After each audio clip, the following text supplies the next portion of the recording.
ஓம் முருகா போற்றி. ஓம் சரவண பவ. நான் உனக்கு தரும் ஒவ்வொரு துன்பங்களுக்கும் பின்னும் ஒரு மகிழ்ச்சி காத்திருக்கின்றது. கவலையே படாதே என் குழந்தையே.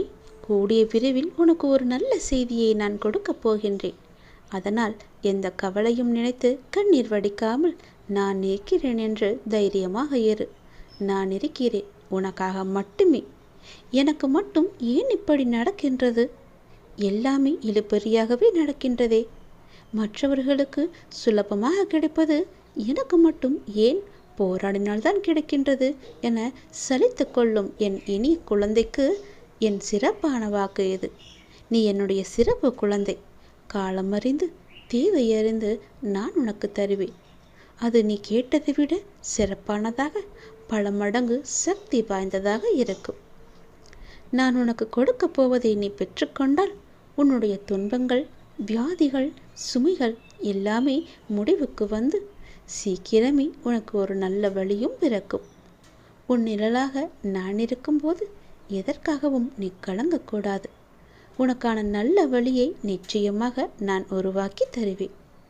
என் குழந்தை, உன்னுடைய ஆரோக்கியத்தில் சில பிரச்சனைகள் இருப்பதாக நான் காண்கின்றேன். உன்னுடைய உடல் நலம் பெற வேண்டுமெனால் நீ எடுக்கும் முயற்சிகள், மருத்துவ முயற்சிகள் உனக்கு நிச்சயம் கை கொடுக்கும்.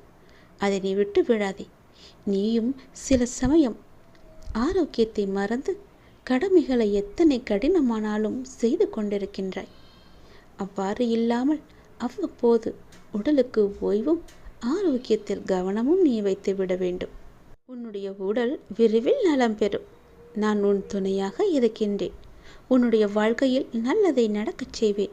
உன் உடல் ஆரோக்கியத்தை நான் மேம்படுத்துவேன். உனக்கு அந்த அலட்சிய போக்கு வேண்டாம்.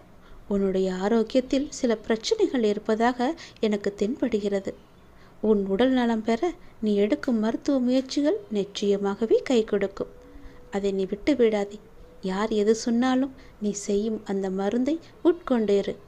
நீயும் சில சமயம் ஆரோக்கியத்தை எல்லாம் மறந்து கடமையாற்றுகின்றாய் அல்லவா? அப்படியே செய்து கொண்டு வா.